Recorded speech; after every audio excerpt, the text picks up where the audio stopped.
रणनीति में आपका स्वागत है। मैं हूं विनोद कुमार। दर्शकों, बड़ी शिद्दत से सभी सियासी जमातें 370 के मुद्दे पर अपने अपने तरीके से खेल रही हैं। अगर हम भारतीय जनता पार्टी की बात करें, भारतीय जनता पार्टी कहीं ये संकेत देती है कि 370 वापस नहीं आ सकता और फिर प्रचार के दौरान ये कहती है कि भारतीय जनता पार्टी को छोड़कर के बाकी सभी जमातें चाहती है कि जम्मू कश्मीर में 370 वापस लाया जाए और खासतौर पर वो कांग्रेस को टारगेट करती हैं। अगर पीडीपी की बात करें तो पीडीपी कहती है कि जो रेजोल्यूशन लाया गया था प्रस्ताव हाउस के अंदर, वो बड़ा कमज़ोर था। उसमें 370 का जिक्र नहीं था, 35 का जिक्र नहीं था, सिर्फ और सिर्फ जिक्र था तो ऑटोनमस यानी स्टेटस जो है उनका स्पेशल स्टेटस, उसका जिक्र था। अब हम बात करते हैं एनसी की। तो एनसी ने कल ही एक बड़ा स्टेटमेंट दिया है। एनसी के बड़े नेता नासिर असलम वानी, जो सलाहकार भी हैं मुख्यमंत्री के, उन्होंने कहा है कि अगर peoples democratic party Bharatiya Janata party के साथ हाथ नहीं मिलाती, 2014 की बात कर रहे हैं, तो 370 में कोई संशोधन नहीं होता, 35 से नहीं हटता। जो हमारा स्पेशल स्टेटस था, वो हमारा स्पेशल स्टेटस जो है बदस्तूर जारी रहता। इन 10 सालों में जो भी जम्मू कश्मीर के साथ हुआ है, उसके लिए उन्होंने सीधे सीधे तौर पर पीपल्स डेमोक्रेटिक पार्टी को रिस्पॉन्सिबल ठहराया है। यानी चिंता की बात यह है कि इस पर बड़ी शिद्दत से 370 पर बड़ी शिद्दत से सियासत हो रही है। सियासत सिर्फ जम्मू कश्मीर तक महदूद नहीं है, समूचे देश में, महाराष्ट्र और झारखंड में भी जो हाल ही में चुनाव संपन्न हुए हैं, वहां पर भी इसको बड़ी शिद्दत से उठाया गया था। अभी हम आपको बताते हैं कि नासिर असलम वानी क्या कहते हैं, आइए देखते हैं। और हमने जो वादा किया है अपना नया ड्रामा वो खुद करेंगे। हमसे जितना हो सके हकीकत के तौर पे वो हम करेंगे और हमने जो वादा किया है अपने मंशूर में वो हम करेंगे। इन्होंने यही 2008 में भी किया, इन्होंने 2010 में भी किया, फिर इनके गले 2016 में पीड़ा। ये लोगों को गलत जो है राह पे डालना चाहते हैं, हमेशा लोगों के जहनों में इख्तलाफ डालना चाहते हैं। इन्होंने तकरीबकारी का पहले भी साथ दिया है, आज भी सियासी तकरीबकारी करने के लिए तैयार है और इनको कभी ये जहन में बात नहीं आई कि लोग कैसे तरक्की कर सके, कैसे आबाद हो सके। मुश्किल से गवर्नमेंट को 1 महीना हुआ है, इनको हजम नहीं होता है। इन्होंने अपनी तबाही नहीं देखी। उन्होंने अगर 2014 में इन्होंने बीजेपी का साथ नहीं दिया होता तो आज ना हमारा 370 गया होता और ना हमारी यहाँ 335 से गया होगा और ना हमने 10 साल की तबाही देखी होती। अपने गिरेबान में देखें, उनके लीडरों को भी मैं देता हूँ होश की दवा करें, अपना नया ड्रामा वो खुद करेंगे। हमसे जितना हो सके हकीकत के।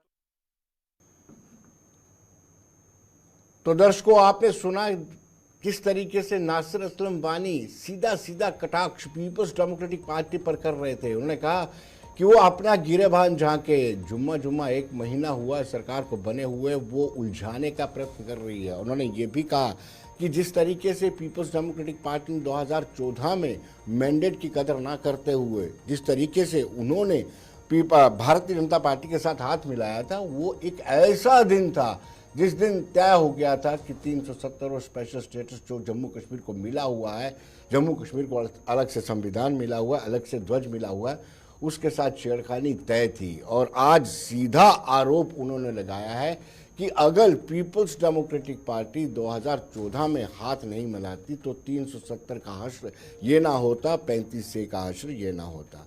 और आपको बताते चले कि इससे पहले वाहिद परा ने ही कहा था कि जो रेजोल्यूशन लाया गया है, जिसको ध्वनिमत से पारित किया गया, जो सुरेंद्र शर्मा उप मुख्यमंत्री ने रेजोल्यूशन लाया था, जिसको बाकी सदस्यों ने ध्वनिमत से पारित किया, वो कमज़ोर है।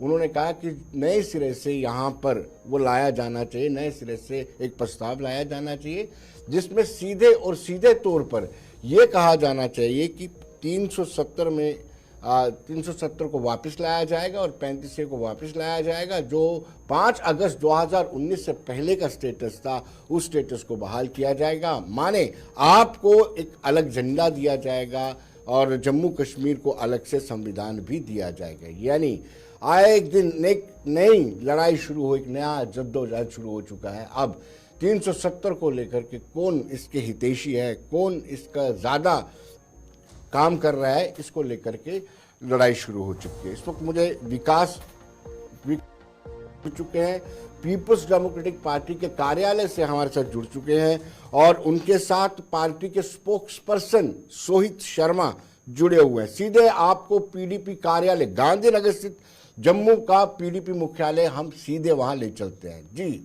विकास जी, सोहेब जी का क्या कहना है? जिस तरह से आरोप नासिर असलम वानी ने लगाए हैं, उन्होंने कहा कि अगर 2014 में हाथ नहीं मिलाया होता बीजेपी के साथ तो 370 के साथ कोई छेड़खानी, जो विशेष दर्जा जम्मू कश्मीर को मिला हुआ उस विशेष दर्जे के साथ कोई छेड़खानी नहीं कर सकता।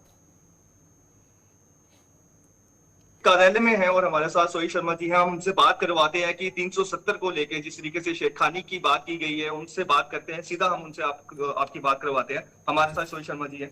जी पहले तो स्वागत है सर आपका। जी धन्यवाद विनोद जी, और आपका भी जी। बात ऐसी है, जिस तरह से वानी साहब ने जो बयान दिया है और जिस तरह से बात रख रहे हैं, तो मैं एक बात जरूर कहना चाहता हूँ कि भारतीय जनता पार्टी के साथ तो हमने हुकूमत बनाई, लेकिन जम्मू कश्मीर को एक नई दिशा देने के लिए हुकूमत बनाई थी, और जम्मू कश्मीर में बराबर का हक देने के लिए जो हुकूमत बनाई थी।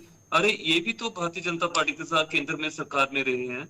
बात ऐसी है, बात हमें सिर्फ एक ही, हमने जो नेशनल कॉन्फ्रेंस का एक एजेंडा था जिसमें बात बिल्कुल क्लियर थी कि जब भी हम हुकूमत में आएंगे सबसे पहले हम रेजोल्यूशन को 370 का पास करेंगे और 35A का पास करेंगे। लेकिन उसमें भी ये लोग झूठ पे झूठ बोलते जा रहे हैं, जनता को बेवकूफ बना रहे हैं। अरे हमारा जो मेन स्टेट सब्जेक्ट है, हमारा जो मेन लैंड सेफ एक्ट है, उसका इख्तियार देने में आप डर रहे हैं, खौफ खा रहे हैं। तो मुझे नहीं लगता कि आप आने वाले समय में सरकार चला पाएंगे। और जो हालात आप लोग भारतीय जनता पार्टी, मुझे तो ऐसा लगता है कि भारतीय जनता पार्टी और केंद्र के साथ तो आप लोग मिल गए हुए हैं। जिस तरह से नेशनल कॉन्फ्रेंस चल रही है, अब देखना ये है कि किस तरह से भारतीय जनता पार्टी हमारे स्टेट सब्जेक्ट की सुरक्षा की बात करती है, हमारे लैंड सेफ एक्ट की बात करती है। और देखना तो ये पड़ेगा, नेशनल कॉन्फ्रेंस ने सबसे बड़ी बात जो जनता के सामने रखी थी वो था हमारा स्टेट सब्जेक्ट, जिस पे अभी तक कोई बातचीत नहीं हुई है, ना ही कोई आगे इसका रेजोल्यूशन पास हुआ है। यही कहना चाहता हूँ। सोहेब जी, पहले दिन जी जी जी आप देखिए सत्र के दूसरे दिन ही नेशनल कॉन्फ्रेंस ने प्रस्ताव लाया और पारित भी कर दिया। अब और क्या चाहते हैं आप? नेशनल कॉन्फ्रेंस से और क्या चाहते हैं आप? हम लोगों ने लाया, इनको याद दिलवाने के लिए प्रस्ताव तो हम लोगों ने लाया जी। कि किस तरह से आपने जम्मू कश्मीर की जनता को बेवकूफ बनाया, किस तरह से आपने कहा था। और सबसे बड़ी बात, एक पहले उमर जी खुद कहते थे कि हमने इलेक्शन नहीं लड़नी है, फिर कहते हैं कि मैंने इलेक्शन लड़नी है, फिर आप लोग खुद कहते हो कि हाँ जी आप मुझे जिताकर असेंबली में भेजो तो हम जल्द से जल्द रेजोल्यूशन को पास करेंगे। अब ये सब कुछ कहाँ गया? कहाँ गया इनका रेजोल्यूशन? कहाँ गया हमारे जम्मू कश्मीर का स्टेट सब्जेक्ट? कहाँ गया हमारा लैंड सेफ एक्ट? सो कहने का मतलब ये है कि नेशनल कॉन्फ्रेंस ने जम्मू कश्मीर की जनता को बेवकूफ बनाया है। जो उनके साथ जो वादा किया था, जो उनको स्टेट सब्जेक्ट देने का हक की बात की थी, जो लैंड सेफ एक्ट की बात की थी, वो दूर दूर तक हमें देखने को नहीं मिली। सोहेब जी, जो पारित रेजोल्यूशन है, जो प्रस्ताव पारित किया है, उसको कैसे देखते हैं आप? उसमें उन्होंने स्पेशल स्टेटस मांगा है। मुझे तो उस प्रस्ताव में तो कुछ ऐसा देखने को मिला नहीं, लेकिन हाँ एक बात जरूर मैं कहना चाहता हूं कि अगर ये 5 अगस्त 2019 की बात रखते, जो काला दिन के तौर पर हम जम्मू कश्मीर की जनता मनाती आ रही है हर साल, तो अगर वो भी कंडेम कर देते तो कहते कि जो केंद्र सरकार ने 5 अगस्त 2019 को किया वो गलत था, लेकिन वो ये कहने में भी मतलब घबराते रहे। तो कौन सा ये प्रस्ताव है? मुझे ये नहीं समझ आई। 370 को खुले ढंग से बोल ना पाए, 35A में खुले ढंग से ना बोल पाए, और 5 अगस्त 2019 का कंडेम तक न कर पाए, तो ये कौन सी सरकार है? ये कौन से लोग हैं जो जम्मू कश्मीर की जनता के साथ चलने को तैयार नहीं है? सोहेब जी, कल ही एलजी स्पष्ट कर दिया है, एलजी मनोज कुमार सिन्हा ने साफ कर दिया है कि ये पास्ट है, ये वापस नहीं आएगा। उस पर आपकी टिप्पणी? देखो वो हमारे एलजी साहब हैं, वो अपने तरीके से बात रख सकते हैं, लेकिन हम जम्मू की आवाज हैं, हम जम्मू की जनता की आवाज है। हम कहते हैं कि हमारा स्टेट सब्जेक्ट वापस आना चाहिए। हम कहते हैं कि हमारी जम्मू कश्मीर की जनता का लैंड सेफ एक्ट बराबर रहना चाहिए। ये हमारी डिमांड है और जल्द से जल्द ये चीजें पूरी होनी चाहिए। चलिए सोहेब जी, बहुत बहुत शुक्रिया आपका। लेकिन नासिर असलम वानी ने आप पर संगीन आरोप लगाए हैं कि अगर आप 2014 में भारतीय जनता पार्टी से हाथ नहीं मिलाते तो ये हश्र ना होता, 370 में संशोधन ना होता, 35 से को रिपील नहीं किया जाता, जो विशेष दर्जा था राज्य का, अलग से झंडा, अलग से संविधान, उसमें कोई छेड़खानी नहीं होती। सारा का सारा ठीकरा जो है पीपुल्स डेमोक्रेटिक पार्टी पे फोड़ा है। लेकिन सोहित ये कहते हैं कि उन्होंने वादा खिलाफी की है, प्रचार किया था कि 370 को वापस लाएंगे, 35 को वापस लाएंगे, लेकिन अब वो कहीं ना कहीं ऐसा नहीं कर रहे हैं, ऐसा करने में असमर्थ जता रहे हैं। अब हम चर्चा शुरू करेंगे। चर्चा में हमारे साथ 4 मेहमान जुड़ चुके हैं। एक एडवोकेट महरूब गोनी है जो नेशनल कॉन्फ्रेंस की प्रवक्ता हैं, सीनियर लीडर हैं, और दूसरी ओर कपिल सिंह है जो कांग्रेस के कपिल सिंह भी हैं, और उसके साथ साथ मनीष साहनी भी हैं, और राकेश पंत भी। ये आहिस्ता आहिस्ता हमारे साथ जुड़ेंगे। लेकिन जैसे मैंने कहा कि जम्मू कश्मीर के विकास को लेकर के अगर शिद्दत से बातचीत की जाए, सभी सियासी जमातें कहें कि फलां सेक्टर विकसित नहीं हो पा रहा है, तो बात कुछ और होती है।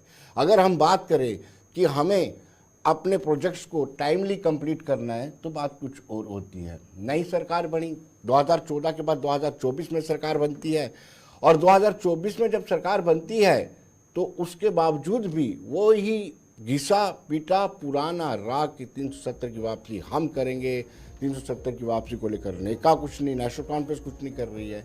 तो कहीं ना कहीं एक उम्मीद के साथ लोगों ने अपनी सरकार चुनी थी, चुनी हुई सरकार आई थी, तो एक बड़ी उम्मीदें थी लोगों को कि किस तरीके से चुनी हुई सरकार काम करेगी, काम विकास को लेकर के करेगी, बेरोजगारी को लेकर के करेगी, महंगाई को दूर करने के लिए करेगी।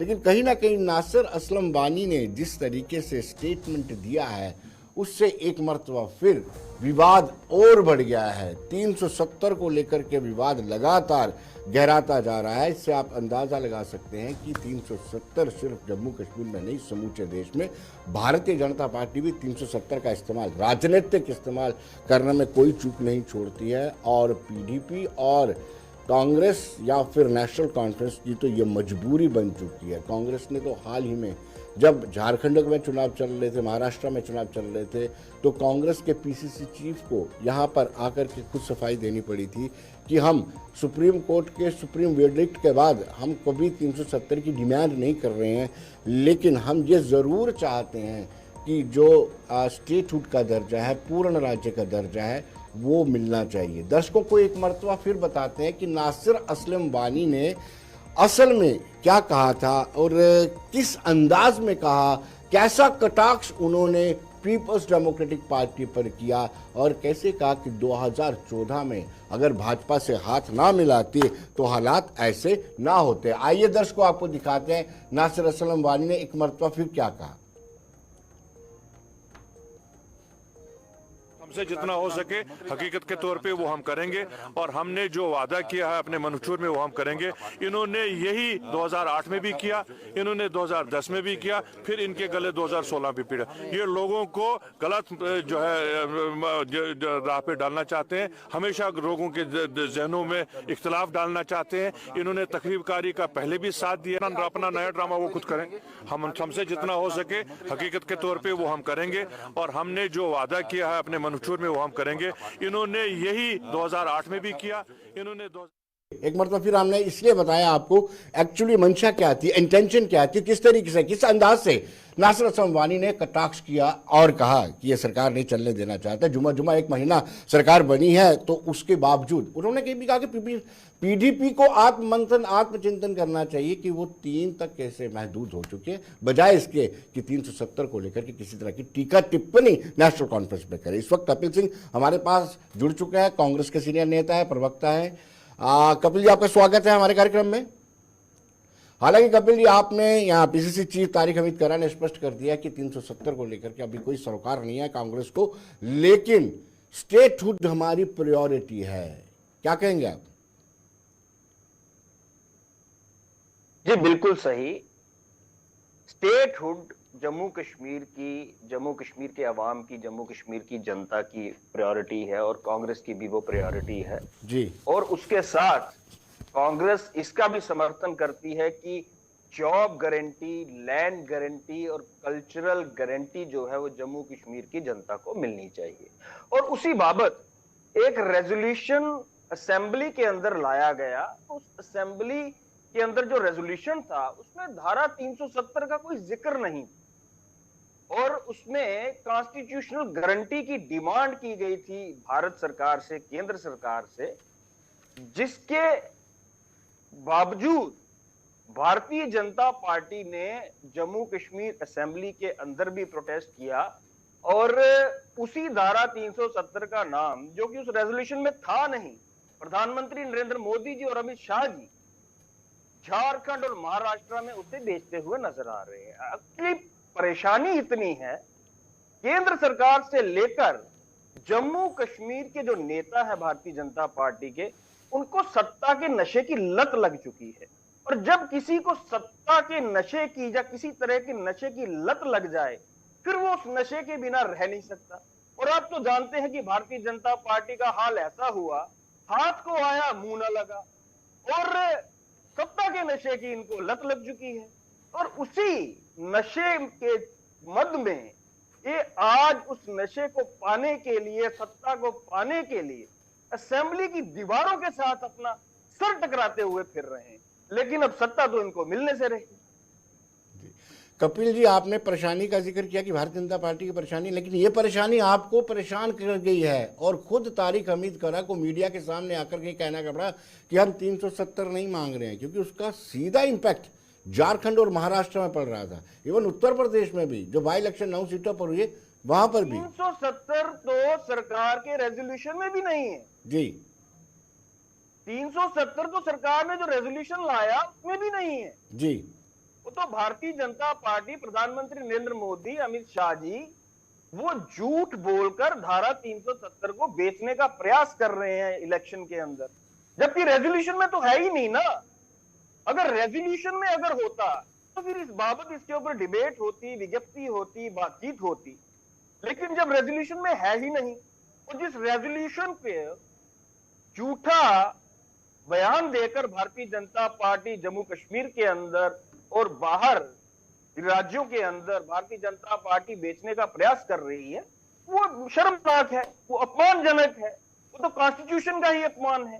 क्योंकि असेंबली के अंदर जो रेजोल्यूशन था वो भारतीय जनता पार्टी के नेताओं ने पढ़ा नहीं, विधायकों ने पढ़ा नहीं, प्रधानमंत्री ने पढ़ा नहीं, गृह मंत्री ने पढ़ा नहीं, और उसको बेचना शुरू कर दिया। जम्मू कश्मीर की असेंबली के अंदर भी मैंने जैसा कि कहा कि अब वो सत्ता को पाने के लिए, सत्ता के नशे को पाने के लिए अब दीवारों के साथ टकरा रही है भारतीय जनता पार्टी। इसके अलावा इनके पास अब कुछ बचा नहीं। Kapil ji, you are a part and parcel of government, तो जो गवर्नमेंट ने स्पेशल स्टेटस मांगा है उसमें क्या है? आप तो दबे स्वर में ये भी कह रहे हैं हमारे लैंड भी प्रोटेक्ट होना चाहिए, जॉब भी प्रोटेक्ट होना चाहिए, लेकिन उस रेजोल्यूशन में जिसमें सरकार जो आपकी है उसने ये डिमांड की है स्पेशल स्टेटस, वो कौन सा स्पेशल स्टेटस है? 17 राज्यों को स्पेशल स्टेटस है विनोद जी, भारत 17 राज्यों को, और बिहार आज भी स्पेशल स्टेटस की डिमांड कर रहा है। और जम्मू कश्मीर की जनता ने ऐसा कौन सा पाप कर दिया भारतीय जनता पार्टी की सरकार जम्मू कश्मीर के अंदर बना के और केंद्र में बनवा के, कि जम्मू कश्मीर की जनता और जम्मू कश्मीर में अगर कोई नेता स्पेशल स्टेटस की डिमांड करता है तो वो राष्ट्रद्रोही हो जाता है। ये मैं आपके माध्यम से पूछना चाहता हूं, क्या जम्मू कश्मीर की जनता का स्पेशल स्टेटस के ऊपर कोई अधिकार नहीं है? क्योंकि सबसे ज्यादा इंटरनेशनल बाउंड्री जो है दूसरी कंट्रीज की जम्मू कश्मीर के साथ लगती है। टोपोग्राफी और टेरेन के हिसाब से अगर बैकवर्ड एरिया सबसे ज्यादा कोई है तो वो जम्मू कश्मीर है। वसाइल के हिसाब से अगर कमियां हैं तो वो जम्मू कश्मीर में है। तो अगर बाहरी राज्यों को, 17 राज्यों को, बाकी राज्यों को अगर स्पेशल स्टेटस है तो जम्मू कश्मीर की जनता, जम्मू कश्मीर की सरकार या जम्मू कश्मीर के नेता इसकी डिमांड करते हैं, तो ऐसा कौन सा पाप करते हैं? जी, लेकिन आप अपने पार्टनर से पूछ लीजिए। आप तो कह रहे हैं कि आप बिहार जैसा चाहते हैं, बिहार जैसी डिमांड कर रहे हैं, उस तरह का आप स्टेटस चाहते हैं, स्पेशल स्टेटस। लेकिन आपके पार्टनर जो हैं नेशनल कॉन्फ्रेंस, उनके नेता दबे स्वर में ये कह रहे हैं, खुले स्वर में कह रहे हैं, दबे स्वर में नहीं, खुले स्वर में कह रहे हैं कि हमें तो 370-35 पर संघर्ष जारी रखना है। स्पेशल स्टेटस का मतलब भी यही है। आप अपने हिसाब से उसको डिफाइन कर रहे हैं।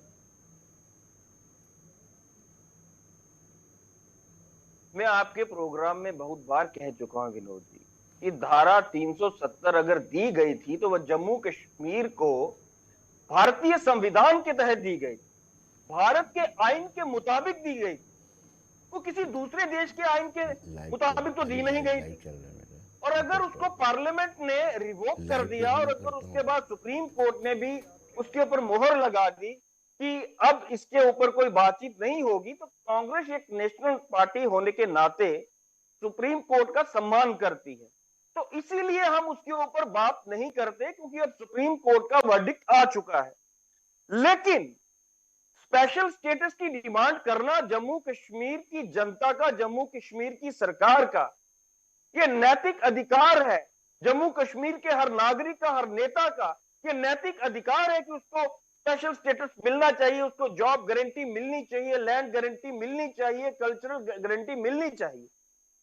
इसमें कौन सा पाप है कि जम्मू कश्मीर के युवाओं ने ऐसा कौन सा पाप कर दिया भारतीय जनता पार्टी की सरकार बना के केंद्र में भी और जम्मू कश्मीर के अंदर भी?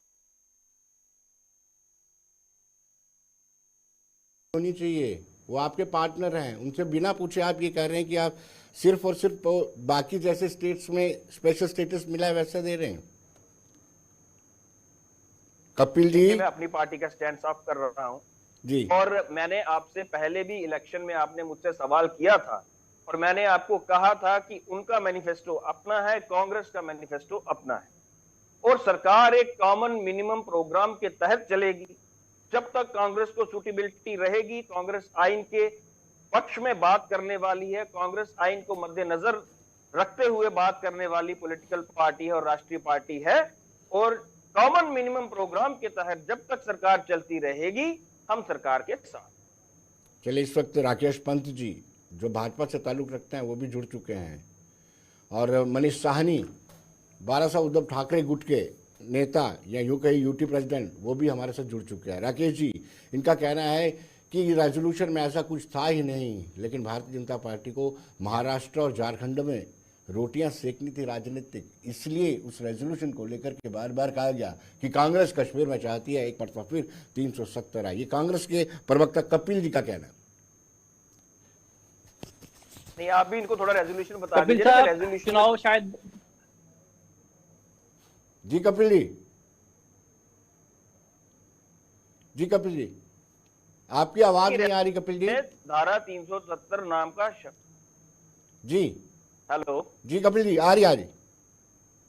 मैंने कहा आप ही भारतीय जनता पार्टी के नेता को यह भी बता दीजिए कि उस रेजोल्यूशन में धारा 370 नाम का शब्द अक्षर नहीं था, क्योंकि इन्होंने तो पढ़ा नहीं होगा जी, क्योंकि भारतीय जनता पार्टी के जब किसी नेता ने नहीं पढ़ा तो राकेश जी ने कहां से पढ़ा होगा? तो आप खुद ही बता दीजिए। चलिए राकेश जी, आप मुझे सुन पा रहे हैं?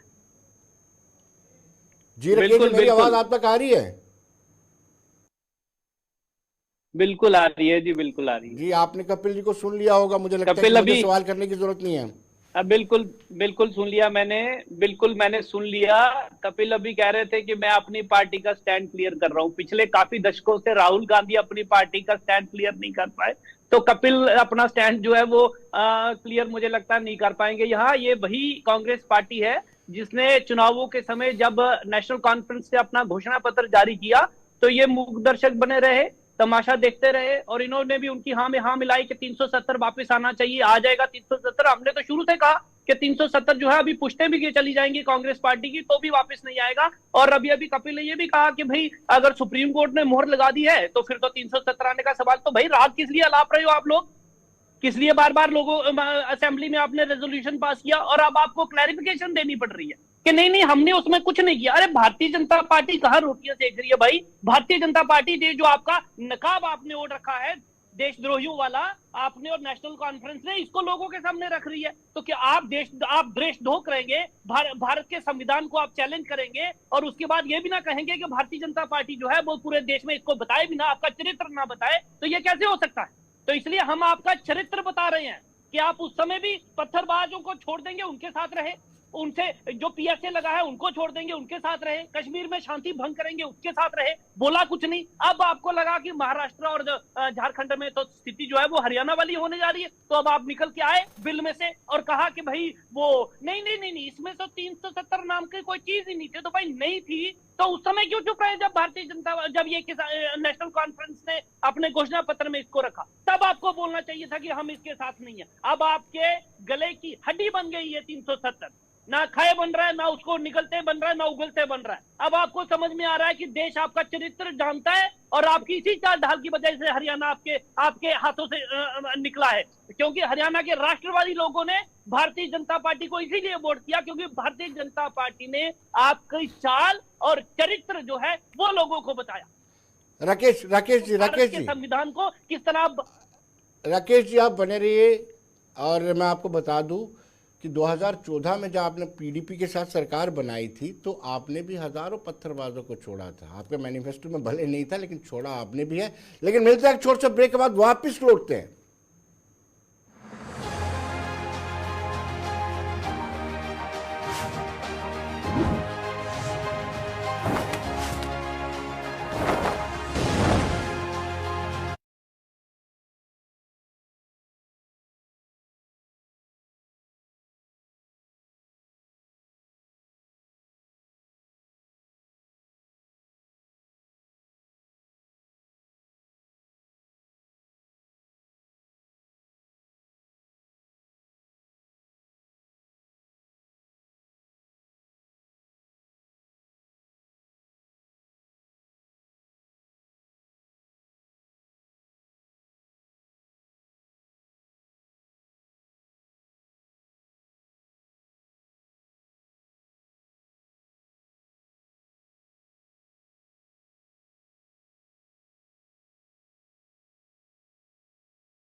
ब्रेक के बाद एक मरतबा फिर स्वागत है और मैं राकेश जी के ही पास चलूंगा और राकेश जी से ही पूछूंगा। राकेश जी, आपके कार्यकाल में काफी सारे पत्थरबाजों को छोड़ा गया और आज आप कांग्रेस पे इल्जाम लगा रहे हैं कि पत्थरबाजों की छोड़ने की हिमायत करने वाली नेशनल कॉन्फ्रेंस के आप साथ खड़े हैं। ये दोहरा मापदंड नहीं चलेगा। राकेश जी आपसे पूछ रहा हूं मैं। देखिए,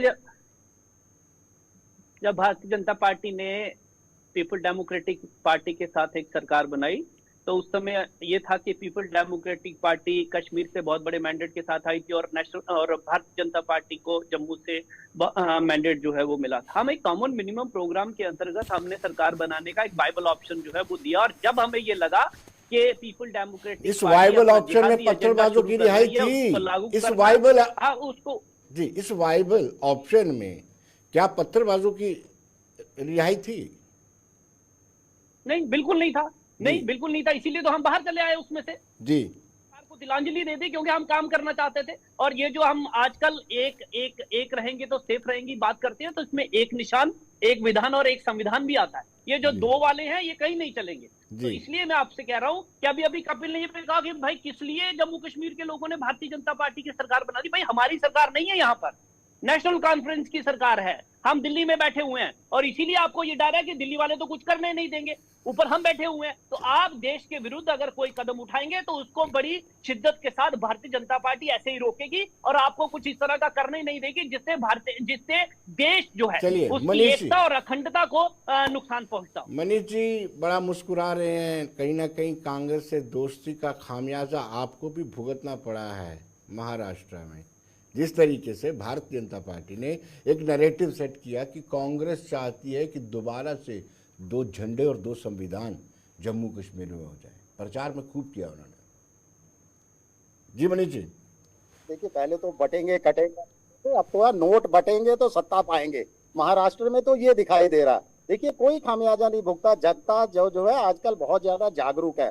जनता इनके गुमराह करने वाले उन चीजों में, पैंतरों में अब आने वाली नहीं है। और महाराष्ट्र के चुनाव तो अब परसों देख लीजिएगा नतीजों में क्या निकल कर आता है। अभी मुझे लगता है लोकसभा के अंदर जो नतीजे आए थे उसकी ठंड भी नहीं पहुंची, और विधानसभा की और ज्यादा जो है अब गर्मी निकलने जा रही है। एग्जिट पोल चाहे जितना मर्जी गुमराह कर लें, मगर महाराष्ट्र की जनता जानती है कि महाविकास आघाड़ी जो है बम्पर बहुमत के साथ 23 तारीख को जो है सत्ता के अंदर आएगी। देखिए किया क्या बीजेपी ने अपने कार्यकाल के दौरान। मुझे मेरे लगता है सवाल का थोड़ा जवाब आईना नहीं तो दिया आपने भी दिखाया मनीष जी, मेरे 2014। सवाल का जवाब दे दीजिए। नुकसान हुआ है हाथ मिलाने का? नहीं नहीं, कांग्रेस कोई से। नुकसान नहीं हुआ जी। जी। कहाँ नुकसान हुआ है? लोकसभा चुनाव तो जीता जाता उदाहरण है। जी। 31 सीटें जीती है महाविकास आघाड़ी ने महाराष्ट्र के अंदर। नुकसान तो बीजेपी को हुआ है। और बीजेपी के साथ जो गद्दार गठबंधन किया इन्होंने, जो हमारी शिवसेना का चुनाव निशान छीन लिया, हमारी शिवसेना का जो है वो नाम छीन लिया, उनको नुकसान हुआ है। बीजेपी को नुकसान हुआ है। 28 सीटों पे लोकसभा की सीटों पर खड़े हुए थे और मात्र 9 सीटें पाई हैं। नुकसान तो ये है सबसे बड़ा, और वो लोकसभा का तो सबके सामने आ चुका है। अब विधानसभा के अंदर देखिए और कितना बड़ा नुकसान होने जा रहा है। पिछली बार विधानसभा के आसपास भी नहीं आएंगे ये, लगभग आधी सीटें रह जाएंगी। ये पिछली 2 दिन विधानसभा बकाया के है मुकाबले मनीष में। जी, 50 मात्र 2 दिन शेष हैं। चिंता मत कीजिए, 2 दिन शेष हैं, रिजल्ट आ जाएगा। बिल्कुल मैं तो कह रहा हूँ, जो अगर एग्जिट पोल दिखाकर जो है थोड़ा बहुत ये अपना खून बढ़ा रहे हैं तो खून बढ़ा रहे हैं। परसों तो ये सारा का सारा खून जो है वो सूखने वाला है। 60 सती आने वाली है परसों 23 तारीख के चुनावों में बीजेपी के ऊपर। चलिए और वो कपिल 60 जी, सती कपिल जी, अगले 5 साल आपके पास आतो पहले राकेश जी। कपिल जी आपके पास आतो पहले राकेश जी से जान लेते हैं। राकेश जी ने कहा बांटेंगे तो जीतेंगे, विनोद तावड़े का हवाला दिया, बांटेंगे तो जीतेंगे। ये अभी कह रहे थे कि हम क्यों खून सुखा रहे हैं। भाई हम खून सुखा नहीं रहे हैं, आप खून जला रहे हैं। परसों देखिए क्या होने जा रहा है। और दूसरा देखिए, मैं बड़ी साफ गोई के साथ बात करता हूँ। आप पिछला चुनाव ले लीजिए विधानसभा का, माननीय प्रधानमंत्री, मेरे भाई बोलने दिया करो यार, बीच में ना बोला करो ऐसे, बड़ा रिदम खराब हो जाता है। आपको जो ये आपकी जो हरकतें देश के सामने रखने में समस्या होती है। फिर ये मुझे ये बताइए कि उद्धव ठाकरे की क्या पहचान है? बाला साहब ठाकरे, इन्होंने जाकर जैसे ही 10 जनपद के 10 जनपद में जैसे ही आप लोगों ने माथा टेका, ऊपर बाला साहब ठाकरे ने भी आपको आशीर्वाद नहीं दिया। उन्होंने भी, बाला साहब ठाकरे ने भी आपको आशीर्वाद नहीं दिया। और आप परसों देखिएगा जो रही सही इज्जत है वो भी चली जानी है आप लोगों। आपने माननीय प्रधानमंत्री जी का फोटो लगाकर आपने चुनाव जीता, भारतीय जनता पार्टी के साथ रहे। उसके बाद सिर्फ मुख्यमंत्री का पद लेने के लिए आपने गद्दारी करी, आपने धोखा दिया भारतीय जनता पार्टी को, और उसका खमियाजा आप लोगों को आज भुगतना पड़ रहा है। शिवसेना तो गई, अरे शिवसेना हमने नहीं लिया, सुप्रीम कोर्ट और इलेक्शन कमीशन ने छीना आपसे, क्योंकि असली शिवसेना एक नाथ शिंदे की शिवसेना आपकी 10 जनपद वाली शिवसेना है। आपकी 10 जनपद वाली शिवसेना है, वहां 10 जनपद में माथा टेकिए। ऊपर बाला साहब ठाकरे भी आपके ऊपर फूल नहीं बरसाएंगे, आप आशीर्वाद नहीं देंगे। आपको उन्होंने श्राप दे दिया, ये देख लीजिएगा परसों वहां पर। चलिए कपिल जी, अब सवाल ये है कि आप भी चली जाएगी जी दिखाई दे रही है। कपिल जी, वाकई में आपको दिखाई दे रही है। जम्मू आप कश्मीर के बाद भयभीत थे, जिसलिए आपको सफाई देनी पड़ी। मल्लिकार्जुन खड़गे से लेकर के पीसीसी चीफ तारिक हमीद करा ने भी कहा 370 पर हमारा क्या स्टैंड है, स्टैंड किया गया क्लियर। जब झूठ परोसेंगे तो झूठ का काउंटर तो करना ही पड़ेगा। जब प्रधानमंत्री नरेंद्र मोदी जी ने, गृह मंत्री अमित शाह जी ने जब 370 का हवाला देखिए रेजोल्यूशन में, जबकि मैंने आपसे पहले भी कहा कि रेजोल्यूशन में 370 था नहीं, और मैं राकेश को इनके बयान को मैं सुन के पहले भी मैंने आपको बोला कि इन्होंने नहीं पढ़ा होगा, और अब तो क्लियर हो गया, साफ हो गया कि ये बिल्कुल पढ़ के नहीं आए रेजोल्यूशन, क्योंकि उसमें 370 था ही नहीं। तो उस झूठ को काउंटर आज मुझे भी करना पड़ रहा है। उस झूठ को काउंटर हमारे राष्ट्रीय अध्यक्ष मल्लिकार्जुन खड़गे जी ने भी किया, हमारे जो प्रदेश के अध्यक्ष उनको भी काउंटर करना था, उन्होंने भी किया, क्योंकि इनका प्रोपेगेंडा उसको काउंटर तो करना ही पड़ेगा ना। नहीं तो ये झूठ को जोर जोर से चिल्ला के झूठ बोल बोल के उसको सच साबित करने की कोशिश करते हैं और पीडीपी के साथ कितनी सफाई से बचने की कोशिश कर रहे हैं। इनको डॉक्टर निर्मल सिंह जी उस वक्त के डिप्टी सीएम थे, उनका बयान याद दिला दूं। बुरहान वानी की जब हत्या की गई, हमारी राष्ट्रीय फौज ने जब उस दुर्दांत आतंकवादी को मार गिराया, तो इनके उप मुख्यमंत्री डॉक्टर निर्मल सिंह जी का बयान था कि गलती हो गई, पता होता इतना बवाल हो जाएगा तो नहीं मारते। ये राष्ट्रीय फौज का अपमान है, इसे कहते हैं राष्ट्रवाद के खिलाफ काम करना। ये है राष्ट्र के खिलाफ, ये है राष्ट्रद्रोही, ये है राष्ट्र विरोधी, ये है भारतीय फौज के विरोधी, इसे कहते हैं राष्ट्रद्रोह। इनको बयान याद दिलाया मैंने, इनको बयान याद था नहीं और रेजोल्यूशन ये पढ़ के आए नहीं, क्योंकि रेजोल्यूशन में तो धारा 370 शब्द है ही नहीं। तो फिर किस चीज को बेचने की कोशिश कर रहे हैं प्रधानमंत्री जी? राकेश यहाँ पे क्या बेचने की कोशिश कर रहे हैं, क्या परोसने की, क्या जनता को गुमराह करने की कोशिश कर रहे हैं? गृह मंत्री क्या परोसने की कोशिश कर रहे हैं? ये मैं आपके माध्यम से इनसे जानना चाहता हूँ। चलिए राकेश जी, और क्या पीडीपी के साथ परोसने का प्रयत्न किया जा रहा है? और उससे पहले कहते थे, चलिए कपिल सुन लेते हैं, कपिल जी सुन लेते हैं राकेश जी से। राकेश जी क्या परोसना चाहते हैं? राकेश जी, और जब हम सेना के शौर्य का सबूत मांगना, तो फिर गलवान में हमारे सैनिक पिटे, ये सेना का सम्मान सम्मान है। आप मत सिखाइए हमें सेना का सम्मान। कांग्रेस सेना का कितना सम्मान करती है वो हमारे ये हमारे देश के लोगों ने देखा है। अरे आप लोगों ने ही बोला वहां पर 1947 से पहले अटैक हुआ कि नहीं, गलवान में हमला हुआ कि नहीं, गलवान में हमारे सैनिक पिटे। अरे उस पर नहीं, देश आपको जानता है, बड़ी अच्छी तरह जानता है आप क्या कर रहे हैं। देश को तोड़ना चाहते हैं आप लोग, देश को तोड़ना चाहते हैं और शिवसेना को भी साथ में मिला दिया उद्धव ठाकरे को आप। कांग्रेस राष्ट्रवादी इसलिए है क्योंकि कांग्रेस की शहादत है, नेशनल कॉन्फ्रेंस के नेताओं की शहादत जम्मू कश्मीर के अंदर, कांग्रेस के नेताओं की शहादत जम्मू कश्मीर के अंदर भी, और दो प्रधानमंत्री कांग्रेस ने आतंकवाद के नाम पे शहीद किए हैं। आप हमें सिखाओगे राष्ट्रवाद क्या होता है, जिन्होंने सारी जिंदगी अंग्रेजों के तलवे चाटे हैं? और आज भी अगर आपको मौका मिले तो आज भी आप विदेशी ताकतों के तलवे चाटने में परहेज नहीं करोगे। चीन के बारे में आपका नाम लेते जुबान सूख जाती है, आपका गला सूख जाता है। चीन ने हमारी जमीन हथियाली और प्रधानमंत्री के मुंह से च चू ची नहीं निकलता और सारे भारतीय जनता पार्टी के प्रवक्ताओं का गला सूख जाता है चीन का नाम लेने से। पाकिस्तान हमारे देश के राकेश जी जवाब, आप कपिल जी जवाब ले लीजिए। कपिल जी जवाब ले लीजिए। राकेश जी जवाब दीजिए। चलिए विपक्ष में थे, कपिल जी जवाब ले लीजिए भाई साहब। पाकिस्तान को नीचे नबूद कर देना चाहिए जी। आज आप सत्ता में है, आज जवाब दीजिए। पाकिस्तान का क्या बिगाड़ा है, क्या उखाड़ा है? आज भी तो पाकिस्तान आतंकवाद हमारे देश के अंदर भेज रहा है। कपिल जी सुन भी लीजिए, कपिल जी सुनने की भी क्षमता होनी चाहिए। सुन लीजिए ना कपिल जी सुन लीजिए। नागरिक जो है वो मारे जा रहे हैं। क्या कार्रवाई की आपने पाकिस्तान के खिलाफ? अब तो आपके मुंह से, चीन तो दूर, पाकिस्तान भी आपके मुंह से नहीं निकल। चलिए कपिल जी आप सुन लीजिए जी। राकेश जी सिलसिलेवार जो इल्जाम लगे उस पर जवाब देना होगा आपको जी। हो गया जी। कपिल मुझे जरा फहरिस्त बताएं, कितने लोग जो है वो कांग्रेस के नेता स्वतंत्रता संग्राम में शहीद हुए, नाम ले जरा। नेहरू जी को फांसी हुई होगी, बाकी लोग जो हैं वो फांसी पर चढ़े होंगे। अरे आपने नहीं, हमारे ही बाप दादाओं ने आजादी की लड़ाई लड़ी, चाहे उसमें आपके लोग थोड़ी चुपचाप करिए। क्या बात कर रहे हैं आप लोग? आप बताइए, आपको पता ही नहीं है कांग्रेस में नाम कांग्रेस के कितने लोग शहीद हुए, कितने लोग शहीद हुए, आपको पता कितने लोग शहीद हुए कांग्रेस के, कितने लोगों को काला पानी हुआ? मैं नाम लेके बोल रहा हूँ, काला पानी सजा हुई, चंद्रशेखर काला पानी सजा हुई। देश के अंदर कोई कितने लोगों को कितने लोगों को सजा हुई, कितने लोगों को कोड़े मारे गए, कितने लोगों को बलिदान हुए। कांग्रेस के आपको पता होना चाहिए इस बात का। कांग्रेस के बलिदान हुए, इतिहास पढ़ना, कितने लोग तो रेजोल्यूशन पढ़ने के नहीं आए। कांग्रेस के कितने लोगों को फांसी हुई, कितने लोगों को फांसी हुई, कांग्रेस के कितने लोगों को फांसी हुई, ये बताइए।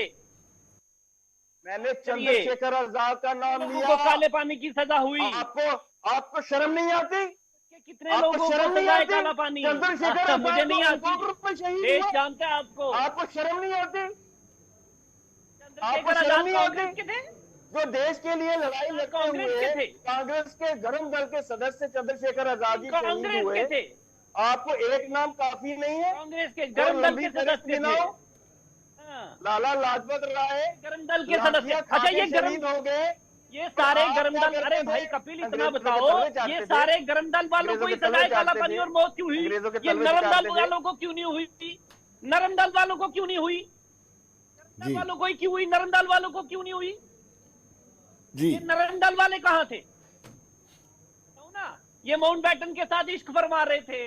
अब हम उस पर जाएंगे तो पर्दे में रहने दो, पर्दा जो उठ गया तो वेद चलिए खुल मनीष जी, जाएगा। मनीष अरे जी आप खामोश ये बैठे हुए बताइए। हैं। मनीष जी आप मुझे बताइए, पिछली बार भी दिया था ना। इस बार मत बताइए। मनीष जी आप मुझे बताइए कि ये जो इल्जाम लगाया जा रहा है कि 370 और 35 में छेड़खानी हुई तो उसके लिए पीडीपी जिम्मेदार थी। पीडीपी अगर बीजेपी से हाथ ना मिलाती तो इतना मौका बीजेपी को नहीं मिलता, यूनियन गवर्नमेंट को नहीं मिलता। क्या कहेंगे मनीष जी? मनीष जी से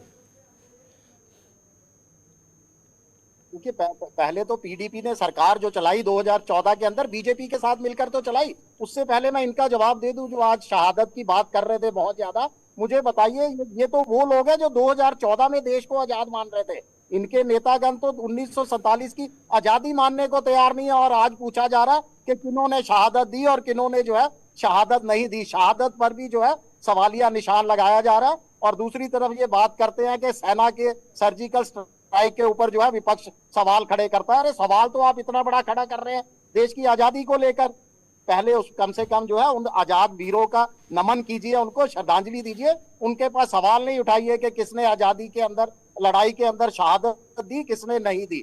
देखिए, पीडीपी और बीजेपी गठबंधन के दौरान अगर सबसे बड़ा विश्वासघात किसी ने किया है जनता जनार्दन के साथ, तो वो बीजेपी ने किया था। पीडीपी के साथ हाथ मिलाकर ये वही नेता प्रधानमंत्री देश के बैठकों के अंदर स्टेज पर जाकर बोलते थे कि दो परिवारों ने लूटा, और उसी परिवार के साथ इन्होंने जो है गठबंधन कर सरकार बनाई। इस बार भी बहुत ज्यादा जो है वो जद्दोजहद की गई कि किसी तरीके से दूसरे परिवार को भी मना लिया जाए, मगर वो परिवार माना नहीं, क्योंकि उसके पास जो है स्पष्ट बहुमत था। तो बीजेपी को जो है वो खाली हाथ जो है वापिस लौटना पड़ा। आज विपक्ष के अंदर बैठे हैं। आज इनको पता चला है कि सत्ता में और विपक्ष के अंदर क्या फर्क होता है। आज इनका जो है सत्ता का नशा खत्म हुआ है, वो हैंगओवर खत्म हुआ है, और अब ये सड़कों पर दिखाई दे रहे हैं। मगर एक बार फिर सड़कों पर जनता के मुद्दों को लेकर नहीं दिखाई दे रहे। इन्होंने तो वादा किया गया था डेली वेजर्स को पक्का करने का, क्या कोई प्रस्ताव लाया इन्होंने असेंबली के अंदर? नहीं लाया। क्या कर रहे हैं, एक बार फिर जनता को वही गुमराह कर रहे हैं। बिल्कुल वो कांग्रेस के प्रवक्ता ठीक कह रहे थे कि बताएं तो सही, जो प्रधानमंत्री जी पूरे देश में ढिंडोरा पीट रहे हैं कि कांग्रेस और नेशनल कॉन्फ्रेंस जो है 370 को बहाल करने जा रही है, कहां प्रस्ताव के अंदर 370 और 35A का जिक्र है? कोई जिक्र नहीं है। और अगर वो इस तरह के बयान दे रही है नेशनल कॉन्फ्रेंस या कांग्रेस, उसके बावजूद भी यहाँ प्रस्ताव पास करने से जो है वो 370 बहाल होने वाली नहीं है। वो फिर बॉल जो है बीजेपी के कोर्ट में जाएगी, पार्लियामेंट में जाएगी, और वहां पर तो आपको बहुमत है। तो आपको किस बात का खतरा है? इसलिए जनता को गुमराह कर रहे हो। अरे जनता ने आपको समर्थन दिया है, दूसरी बार आपको जीत दिलाई है, ऐतिहासिक जीत दिलाई है। कम से कम जनता के मुद्दों को तो उठाइए, विधानसभा के अंदर जनता के मुद्दों का प्रस्ताव तो लाइए, अपना प्लान तो बताइए। आपका प्रस्ताव क्या क्या प्रस्ताव लाने का प्लान है? आप तो बिल्कुल जब वहां हो हल्ला मचा रहे हैं, ना उनको काम करने दे रहे हैं, ना खुद काम कर रहे हैं, और जनता को जो है वो लगातार गुमराह करने में लगे हुए हैं। राकेश जी, रेजोल्यूशन में जब 370 का जिक्र नहीं था तो आपने महाराष्ट्र, झारखंड, फिर जहां पे उपचुनाव थे वहां पे इस मुद्दे को क्यों उठाया? तो भाई अगर ये नहीं था इसमें जिक्र, तो तारिक हमीद कर्रा साहब और मल्लिकार्जुन खड़गे को क्या सफाई देने की जरूरत पड़ गई? इसका मतलब है कि कोई हिडन एजेंडा था इनका, इसीलिए तो सफाई दे रहे हैं। और अभी मनीष बहुत बड़ा भाषण दे रहे थे। मैं मनीष से सिर्फ इतना कहना चाहता हूँ, बड़े इत्मीनान से मुझे सुने मनीष, 1 मिनट के लिए। मनीष, एक बारी राहुल गांधी जी के मुख अरविंद से सिर्फ इतना कहलवा दो, हिंदू हृदय सम्राट श्री बाला साहेब ठाकरे जी, आपका कायाकल्प वही हो जाएगा। ये जो जितनी आपने करा है, ऊपर से बाला साहब भी आशीर्वाद दे देंगे। ऐसा मत बोलिए। जो आप लोगों ने, मैंने पहले ही कहा, जो बाला साहब ठाकरे ने वहां पर शिवसेना के लिए जो किया, पूरे भारतवर्ष के लिए जो इन्होंने किया, उस पर आपने कालिक पोती, और यही सबसे बड़ा दिवा स्वप्न है उद्धव ठाकरे का। उसी का खमियाजा आपको 23 तारीख को भुगतना पड़ेगा। कपिल आपके पास लौटता हूँ, कपिल जी आपके पास लौटता हूँ एक छोटे से ब्रेक के बाद।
ब्रेक के बाद एक मरतबा फिर स्वागत है आप सबका, और मैं सीधे कपिल सिंह के पास चलता हूं जो प्रवक्ता हैं कांग्रेस के। कपिल जी, आपका नेशनल कॉन्फ्रेंस से प्रेम जो है वो जग जाहिर है। किस तरीके से आपने शेख मोहम्मद अब्दुल्ला को जेल में डाला था, किस तरीके से आपने 84 में फारूक अब्दुल्ला की सरकार को टॉपल किया था। आज का आप कहते हैं कि नेका ने बड़ी शहादत दी है, थोड़ा सा एक्सप्लेन कर दें हमें भी। देखिए, जो सच्चाई है इतिहास की, उसको बदला नहीं जा सकता। जो ऐतिहासिक घटनाएं इस देश में, इस प्रदेश में हुई हैं, वो तथ्य हैं, यथावत हैं, सत्य हैं, और उनको हम बदल नहीं सकते। आजकल राकेश ऊपर तरफ बड़ा ध्यान दे रहे हैं, ऊपर से आशीर्वाद आएगा, ऊपर से आशीर्वाद नहीं आएगा। और प्रधानमंत्री जी कहते हैं तो बायोलॉजिकल है, वो तो खुद ही अवतारी पुरुष बन चुके हैं। आजकल ऊपर बड़ा कनेक्शन है भारतीय जनता पार्टी का, शराब भी दिलवाते हैं, आशीर्वाद भी दिलाते हैं, इनका जो मन करता है वो दिलाते हैं। अरे भाई, 2 इलेक्शन क्या जीत लिए, 2 बार सत्ता में क्या आ गए, 10 साल सरकार क्या चला ली, आप भगवान की जगह लेने पर चल पड़े हो, भगवान बनने लगे हो, खुदा बनने लगे हो। अरे भाई, इंसान रहो इंसान। ये कुर्सी है, ये किसी की सगी नहीं है, किसी के बस में रहने वाली नहीं है। दिमाग अपना सही रखिए, क्योंकि मैंने पहले भी कहा कि भारतीय जनता पार्टी को सत्ता के नशे की लत लग चुकी है। केंद्र सरकार से लेके जम्मू कश्मीर के जो नेता हैं भारतीय जनता पार्टी के, इनको सत्ता के नशे की लत लग चुकी है। और जब नशे की लत लग जाती है और वो नशा नहीं मिलता, तो फिर वो सर टकराता है दीवारों के साथ अपना। और वही भारतीय जनता पार्टी असेंबली के अंदर कर रही है। अब ये असेंबली में नशा इनको सत्ता का मिल नहीं रहा, और अपने सर असेंबली की दीवारों के साथ टकरा रहे हैं। अच्छा होगा कि जम्मू कश्मीर की जनता ने जो नुमाइंदगी करने का मौका इनको दिया है, ये जम्मू कश्मीर की जनता के लिए बात करें, ये जम्मू कश्मीर की जनता के हित के लिए बात करें। अगर कोई रेजोल्यूशन जम्मू कश्मीर की जनता के लिए आता है, अगर कोई land guarantee, job guarantee, cultural guarantee की बात करता है, तो वो जम्मू कश्मीर की जनता की, जम्मू कश्मीर के युवाओं की हक की बात अगर करता है, तो इनको उसका समर्थन करना चाहिए। मैंने पहले भी कहा, 17 राज्यों में स्पेशल स्टेटस है। जम्मू कश्मीर की जनता ने केंद्र में सरकार को समर्थन देके और जम्मू कश्मीर में भारतीय जनता पार्टी के विधायकों को अपनी नुमाइंदगी देके ऐसा कौन सा पाप कर दिया कि आज जम्मू कश्मीर की जनता, जम्मू कश्मीर का युवा स्पेशल स्टेटस की भी मांग नहीं कर सकता। आज जो 17 राज्य है उनके पास स्पेशल स्टेटस है, बिहार स्पेशल स्टेटस की मांग कर रहा है, लेकिन जम्मू कश्मीर की जनता, जम्मू कश्मीर के नेता अगर ऐसी की बात करते हैं तो वो पाप हो जाता है, वो राष्ट्रद्रोह हो जाता है। ऐसा क्यों हो जाता है भाई? जम्मू कश्मीर की जनता ने चुना है, जम्मू कश्मीर की जनता के लिए आवाज नहीं उठाएगी सरकार। जम्मू कश्मीर चलिए की जनता कपिल जी के हक में, हित में अगर चलिए राकेश जी जवाब देंगे। राकेश जी, आपने विनोद तावड़े का जिक्र नहीं किया जिनसे पैसे पकड़े गए हैं। विनोद जी, ऐसा है कि अभी कपिल कह रहे थे कि हम लोग इसका नहीं जिक्र करते जो स्पेशल स्टेटस मांगा गया या ये गया। मैं आपको एक बात बता दूं कि इतने साल इनके कहने के मुताबिक इतने सालों के बाद लोकतांत्रिक व्यवस्था से चुनी हुई सरकार यहाँ पर मिली और नेशनल कॉन्फ्रेंस ने अपने मैनिफेस्टो में ये कहा कि हम 200 यूनिट बिजली जो है वो फ्री देंगे। और उसके बाद आपके चैनल पर भी कई बार आम बहस में ये बात होती रही कि भाई जितनी भी बिजली की परियोजनाएं हैं वो सारी की सारी हमने पंजाब में बिजली जा रही है, वहां जा रही है, वहां जा रही है और हमें नहीं मिलती। अरे भाई, आपकी सरकार है, आप पहला रेजोल्यूशन तो ये लाते कि यहाँ 200 यूनिट गरीब लोगों को जो है वो बिजली फ्री मिलती है। आपने वो नहीं लाया। आपने कहा हमें 370 जो है वो वापस लाना है, इसके ऊपर एक बातचीत होनी चाहिए या 370 वापस लाइए। देखिए, यहाँ तक राज्य का दर्जा मिलने की बात है, वो माननीय प्रधानमंत्री जी ने भी और माननीय गृह मंत्री जी ने भी लोगों के साथ सीधे संवाद में उधमपुर और जम्मू में ये बात कही कि जम्मू कश्मीर को राज्य का दर्जा दिया जाएगा। रही बात, आपने अभी कहा कि विनोद तावड़े का जिक्र नहीं किया, वहां पर आप चले जाइए, वहां जो चीजें, क्योंकि मैं जम्मू में हूं, वहां इनपुट हम टीवी के माध्यम से जो देख रहे हैं, मैं इसलिए इस पर ज्यादा टिप्पणी करना नहीं चाहूंगा, लेकिन वो जो वहां पर एक प्रेस कॉन्फ्रेंस को कैंसिल किया गया, उसके बाद वहां होटल में वो रुके हुए थे और उसके बाद आप वहां पे जो कैश रिकवरी होती है वो भी आपके सामने ही है, वो चैनल्स में आ रहा है कि 5 लाख के लगभग 10 लाख के लगभग वहां कैश अगर इतना बताता हो तो भाई वहां पे सीसीटीवी होंगे, वहां पर सर्विलांस होगा, लाएं। और एफआईआर जो विनोद तावड़े साहब पर हुई है वो इस केस में नहीं हुई है, वो अपना इलीगली प्रेस कॉन्फ्रेंस जो वो करने की बात थी उस पर एफआईआर हुई है, ना कि कैश के ऊपर एफआईआर हुई है। इसलिए ये बात जो है, क्योंकि एफआईआर लागू हो गई, उस पर क्या हुआ हम लोग इस पे बड़ा दूर बैठे हैं और सिर्फ हमारे पास एक ही माध्यम है, वो है टीवी चैनल, जिससे हमें तो इस पर ज्यादा टिप्पणी नहीं की जा सकती। रही बात जम्मू कश्मीर की, तो आप बात करिए, आपके पास सत्ता है, आपके मित्रों के पास सत्ता है, लाइए ना, कौन रोक रहा है आपको जम्मू कश्मीर के विकास के लिए? आप दीजिए ना। पहले रेजोल्यूशन में आपको जिस 200 यूनिट बिजली फ्री देनी चाहिए थी, लेकिन इस पर आपने बात नहीं करी। लगभग 1.5 महीना हो गया सरकार बने हुए, क्या कर रहे हैं आप लोग देश के जम्मू कश्मीर की जनता के लिए? दी क्यों नहीं? इतने भारी भारी बिल आ रहे हैं। और दूसरा, मेरा अपना गांव, जो मेरी अपनी विधानसभा, वहां का गांव है खोजूपुर, वहां का गांव है देवली, वहां का गांव है सुहासपुर, वहां कल मीटर लग रहे हैं, तो भाई रोक दो ना मीटर। किसने कहा नहीं रोके? आप रोकिए, आपकी सरकार है, क्यों नहीं रोक रहे हैं आप लोग? जनता को भरगुलाना मत छोड़िए। ये विकास के रास्ते पर जम्मू कश्मीर अग्रसर है, वो सब भारतीय जनता पार्टी की देन है। आपने 17 साल राज किया, अभी आप गिना रहे थे, अभी कपिल ने ये भी कहा कि ये कमियां हैं जम्मू कश्मीर में, जनता के पास नहीं है, जम्मू कश्मीर के हमारे एसटी के लोग हैं उनके पास ऐसा नहीं है। तो अगर इतनी कुछ नहीं है तो आप 17 साल क्या करते रहे यहाँ पर? आपके मित्र लोग क्या करते रहे? इसका जवाब भी तो दीजिए ना जम्मू कश्मीर की जनता को। तभी ना उन्होंने हमें यहाँ पर लाया था, और इसीलिए भारत जो है उसके साथ साथ जम्मू कश्मीर, इतने बड़े बड़े चिनाब के पुल बन रहे हैं, रेल यातायात जो आपका श्रीनगर पहुंच रहा है, उसके बाद पुंछ का रोड बन रहा है, यहाँ पर इंफ्रास्ट्रक्चर को बढ़ावा दिया जा रहा है, इंडस्ट्री यहाँ पर आ रही है। और क्या चाहिए? जम्मू कश्मीर और जम्मू की जनता जो है वो खुश है, इसीलिए हमें 29 सीटें दी। आपको कितनी दी जम्मू से? श्रीनगर तो छोड़ दीजिए, कितनी जम्मू से मिली आप लोगों को? इस पर चर्चा करिए।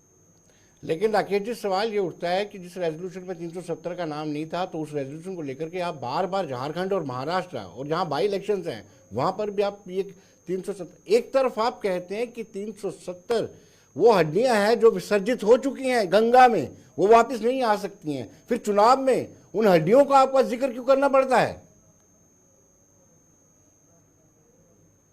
भाई, जब ये कहेंगे हम 370 पे बात होनी चाहिए दोबारा, देश को तोड़ने की, देश में 2 संविधान लागू करने की बात होनी चाहिए दोबारा, तो क्या इस पे भारतीय जनता पार्टी चुप रहेगी? वो बताएगी नहीं देश की जनता को कि आप देश को तोड़ना चाहते हैं, आप लोगों को गुमराह कर रहे हैं?